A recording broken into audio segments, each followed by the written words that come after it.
Dear student, आपका अपने YouTube channel में स्वागत है जिसका नाम है मदर्स की वाई कोचिंग। आज हम करने वाले हैं correct form of the verb की एक्सरसाइज। इसमें 10 क्वेश्चन हैं, इनकी हम प्रैक्टिस करेंगे। माध्यमिक शिक्षा बोर्ड राजस्थान यानी कि RBSC, माध्यमिक शिक्षा बोर्ड राजस्थान 10th क्लास में correct form of the verb का जो टॉपिक है वो 4 नंबर का है, 4 मार्क्स का टॉपिक है और इसमें 4 क्वेश्चंस आते हैं और 4 क्वेश्चन के नीचे A, B, C और D 4 ऑप्शंस आते हैं। तो हमें एक ऑप्शन को टिक करना होता है जो हमारा करेक्ट होता है। देखिए आगे प्रैक्टिस करते हैं। क्वेश्चन नंबर 1, पहले देखिए हेडिंग पढ़ते हैं। Fill in the blanks with correct form of the verb by choosing the right answer from the given alternatives. Fill in the blanks भरना है हमें।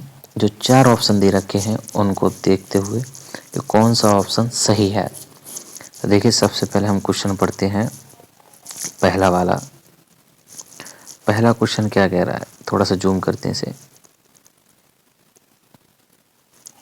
ये देखिए क्वेश्चन नंबर 1 क्या कह रहा है। क्वेश्चन नंबर 1 कह रहा है हमारा, थोड़ा सा नीचे करें इसे। क्वेश्चन नंबर 1 क्या कह रहा है। क्वेश्चन नंबर 1 कह रहा है रुकमनी, फिर खाली जगह है 3 पेंटिंग्स लास्ट ईयर। तो correct form of the verb में हमने एक रूल लिखाया था, एक रूल पढ़ाया है कि अगर किसी सेंटेंस में लास्ट लिखा हुआ मिल जाए, आपको ये वर्ड्स मिल जाए लास्ट, इसके बाद फिर चाहे डे हो, वीक हो, मंथ हो या फिर ईयर हो, तो ये इंडिकेट करता है, कौन से टेंस को इंडिकेट करता है, ये इंडिकेट करता है पास्ट सिंपल टेंस। किसको? पास्ट सिंपल टेंस ये इंडिकेट करता है पास्ट सिंपल टेंस को। यानी कि कुल मिलाकर पास्ट इंडेफिनिट टेंस, तो पास्ट इंडेफिनिट का मतलब subject plus V2, subject plus V2।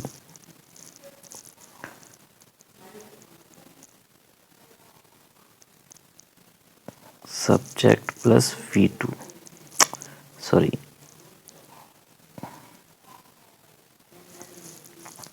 Subject plus V2 past indefinite tense में वर्ब की किस फॉर्म का प्रयोग करते हैं? सेकंड फॉर्म का। ये देखिए सिर्फ ओनली सेकंड का, कोई हेल्पिंग वर्ब नहीं। इसमें हैज हेल्पिंग वर्ब है और मेड है, यानी कि ये ऑप्शन तो हमारा कैंसिल होता है। हैज के साथ हैज, हैव और हैड, हैज, हैव और हैड के साथ हमेशा वर्ब की थर्ड फॉर्म का प्रयोग करते हैं। ये थर्ड फॉर्म है इसलिए ये रॉन्ग है। दूसरा है मेक्स। ये देखिए मेक्स यानी कि V5 क्या होती है भाइयों? V5 होती है जब वर्ब की फर्स्ट फॉर्म में आप एस या ES जोड़ देते हैं तो वो V5 बन जाती है। तो ये भी V2 नहीं है, इसका मतलब सेकंड वाला भी गलत। थर्ड वाला देखिए आप, थर्ड वाला क्या कह रहा है? थर्ड वाला कह रहा है ये ऑप्शन बी भी गलत, ऑप्शन बी भी गलत है। अब हम जाते हैं ऑप्शन सी पर। ऑप्शन सी क्या कह रहा है? Will plus V1 future indefinite tense, will shall plus verb की फर्स्ट फॉर्म, ये भी गलत। लास्ट है V2, ऑप्शन डी। तो करेक्ट ऑप्शन क्या होगा? करेक्ट ऑप्शन होगा ऑप्शन डी। जी हाँ, बिल्कुल ऑप्शन डी करेक्ट ऑप्शन है हमारा। आगे देखिए क्वेश्चन नंबर 2 पर चलते हैं हम। क्वेश्चन नंबर 2 क्या कह रहा है? क्वेश्चन नंबर 2 कह रहा है आई खाली जगह आई खाली जगह a new dress yesterday. Yesterday yesterday यदि किसी से ये भी इसी रूल में आता है, यस्टरडे हो, अगो हो, तो ये किसको इंडिकेट करते हैं? इंडिकेट करते हैं पास्ट सिंपल टेंस को। पास्ट सिंपल यानी कि V2 वर्ब की सेकंड फॉर्म को। तो हम यहाँ पर लगाएंगे वर्ब की सेकंड फॉर्म। तो वर्ब की सेकंड फॉर्म देखो ऑप्शन में, देखिए आप, ये हैज प्लस V3 गलत, B1 गलत, सेल प्लस B1 गलत, ओनली V2 ऑप्शन ए। तो राइट ऑप्शन क्या होगा? राइट होगा option A is correct option. Question number 3 की ओर बढ़ते हैं हम। क्वेश्चन नंबर 3 क्या कहता है? क्वेश्चन नंबर 3 कह रहा है he blank to Bombay last year. देखो फिर से देखिए, फिर से आपको लास्ट वर्ड मिल गया, ईयर मिल गया, लास्ट के बाद मंथ आ जाए, लास्ट के बाद क्या आ जाए? लास्ट के बाद डे आ जाए, लास्ट डे, मंथ आ जाए या फिर ईयर आ जाए। तो वहां पर हम प्रयोग करेंगे, किसका प्रयोग करेंगे? वर्ब की सेकंड फॉर्म का, यानी कि V2 का। तो इसमें देखिए ऑप्शन में V2 कहाँ है? V5 है, विल प्लस V1 दोनों रॉन्ग, वेंट ये है V2, go, went, gone, go went gone, तो ये सही है। तो हमारा कौन सा ऑप्शन सही होगा? हमारा option C is correct option. Question number 4 की ओर बढ़ते हैं। क्वेश्चन नंबर 4 क्या कहता है? क्वेश्चन नंबर 4 कह रहा है कि my uncle blank me a pain on my birthday. मेरे अंकल है मुझे एक पेन ऑन माई बर्थडे, मेरे बर्थडे पर। अब बर्थडे पर अंकल ने कुछ दिया है, यानी कि ये किसको इंडिकेट करेगा? ये इंडिकेट करेगा पास्ट टेंस को, वही वर्ब की सेकंड फॉर्म। और तो इसमें कुछ इंडिकेट कर नहीं रहा है, तो दे चुके हैं has given, give, will give. तो इसका भी करेक्ट ऑप्शन होगा V2। मेरे अंकल ने मेरे जन्मदिन पर मुझे एक पेन दिया। नेक्स्ट क्वेश्चन की ओर चलते हैं। Question number 5। क्वेश्चन नंबर 5 में देखिए आपको एक वर्ड मिल गया यस्टरडे। यस्टरडे मिल गया यानी कि वर्ब की सेकंड फॉर्म। वर्ब की सेकंड फॉर्म देखिए ऑप्शन नंबर ए वही मिल गई आपको। ये थर्ड है, ये फर्स्ट है, और ये V4 यानी कि V3, V1, V4 wrong, V2 is correct. तो ऑप्शन ए हमारा सही है। चलिए आगे चलते हैं। Question number 6। क्वेश्चन नंबर 6 कह रहा my friend plan to visit us next week. देखो नेक्स्ट,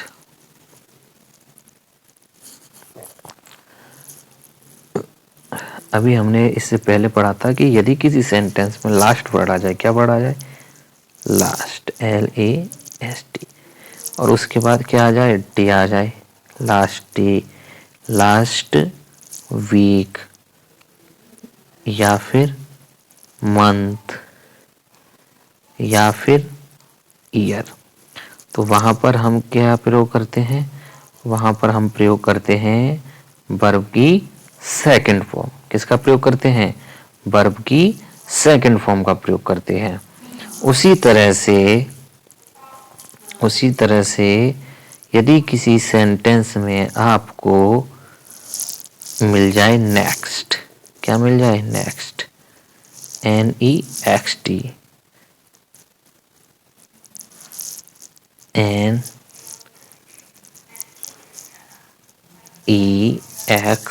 नेक्स्ट मिल जाए, और इसके साथ मिल जाए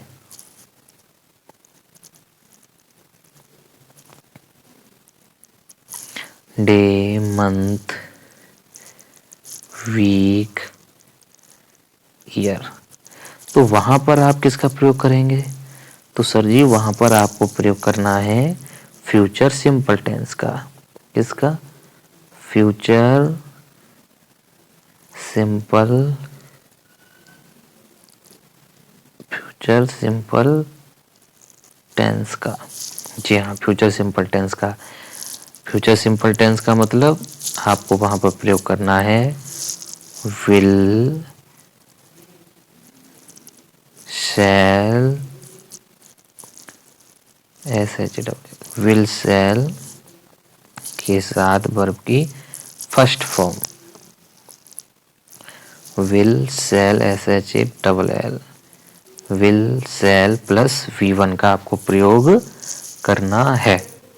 तो हम इसमें देखेंगे हमारा कौन सा ऑप्शन एकदम बिल्कुल सही है। तो ऑप्शन 1 V2, ऑप्शन 1 क्या कह रहा है? ऑप्शन 1 कह रहा है भाई V2, जो कि रॉन्ग है। हैज कम, ये भी रॉन्ग हो गया। विल और सेल देखना हमें, ये भी रॉन्ग। ऑप्शन डी मिल गया सर, विल कम, बिल्कुल सही। आई और वी, आई और वी, आई और वी के साथ लगाते हैं हम सेल, बाकी सब के साथ क्या लगाते हैं हम? विल। आपको मेरे आशा करता हूँ मेरे हिसाब से आपको यहाँ तक समझ में आया होगा। 6 क्वेश्चन हमने कर लिए हैं, अब 4 क्वेश्चन और हम पढ़ेंगे। देखिए आगे चलते हैं क्वेश्चन नंबर 7 की ओर। क्वेश्चन नंबर 7 क्या कह रहा है? क्वेश्चन नंबर 7 में देखो लास्ट समर मिल गया, पिछली लास्ट समर, वी खाली जगह टू नैनीताल। ये नैनीताल का एन कैपिटल आना चाहिए, मिसप्रिंट है, नैनीताल, कोई दिक्कत नहीं। अब सर लास्ट आ गया, इसका मतलब फिर वही पास्ट इंडेफिनिट यानी कि V2। और V2 कौन सी मिल रही है? ऑप्शन डी में नहीं है, ऑप्शन सी में भी नहीं है, ऑप्शन बी में भी नहीं है। V2 option A, it means सही ऑप्शन क्या होगा हमारा? ए। आगे चलते हैं अगले क्वेश्चन की ओर। आई होप आपको यहाँ तक समझ में आ रहा होगा और आ गया होगा। आगे चलते हैं नेक्स्ट क्वेश्चन, क्वेश्चन नंबर 8।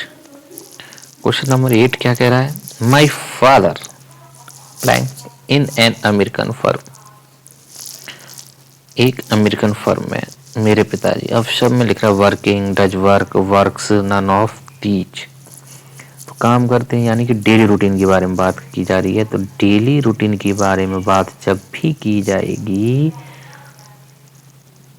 तो इसका मतलब ये है कि वहां पर आप प्रेजेंट सिंपल टेंस का प्रयोग करेंगे, यानी कि या तो V1 या फिर V5। सब्जेक्ट सिंगुलर है तो V5, सब्जेक्ट प्लूरल है तो V1 का प्रयोग करेंगे। तो देखते हैं हम यहाँ पर किसका प्रयोग होगा। यहाँ पर देखिए वर्किंग V4 गलत,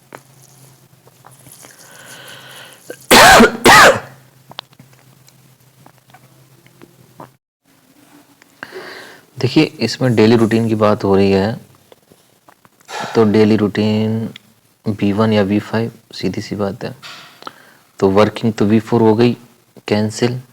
डज वर्क ये V1 है, वर्क्स ये V5 है। अब कंफ्यूजन हो गया, V1 यूज करें या V5 यूज करें, इसमें तो दोनों आ रहे हैं, डज के साथ V1 आ रही है, इसमें वर्क्स आ रही है। तो एक चीज़ याद रखनी है हमें, वो चीज़ क्या है? वो चीज़ ये है कि टेंस होते हैं 12 और 12 टेंसों में 2 टेंस ऐसे होते हैं जिनके अफर्मेटिव सेंटेंसों में कभी भी हेल्पिंग वर्ब का प्रयोग, जी हाँ, हेल्पिंग वर्ब का प्रयोग नहीं किया जाता है।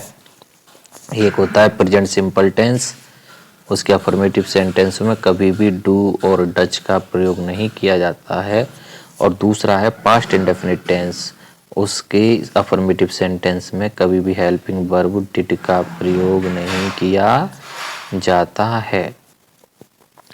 तो एक बात क्लियर हो गई कि ये भी कैंसिल था और ये भी कैंसिल हो गया, क्योंकि इसके साथ क्या लगा दिया? डच। टच नहीं आएगा, टच नॉट आ सकता था, और वर्क्स सिर्फ अकेली V5 है ये, तो ये सही है। क्यों आई गई V5? क्योंकि सब्जेक्ट कैसा हमारा सिंगुलर, माय फादर, तो इसलिए V5 का प्रयोग होगा। दूसरा तरीका ये भी था कि हाँ सब्जेक्ट सिंगुलर है तो ये V1 थी, V1 तो आएगी नहीं, V5 आएगी। चलिए आगे चलते हैं नेक्स्ट क्वेश्चन की ओर। Question number 9। तो क्वेश्चन नंबर 9 में फिर वो यस्टरडे आ गया, यस्टरडे आ गया। इसका मतलब साफ साफ ये है V2, ये V5 है, रॉन्ग। ऑप्शन बी में मिल गई आपको V2, option C V3, option D V1, तो आपका सही कौन सा हुआ? Option B. आगे चलते हैं। Last but not least, last question, the sun in the east. देखिए प्रेजेंट इंडेफिनिट टेंस के अंतर्गत एक रूल आता है, यदि किसी सेंटेंस में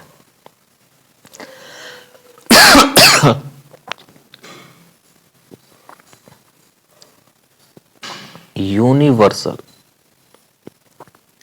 ट्रुथ की बात की गई हो, जिसे हिंदी में बोलते हैं सार्वभौमिक सत्य। हिंदी में क्या बोलते हैं?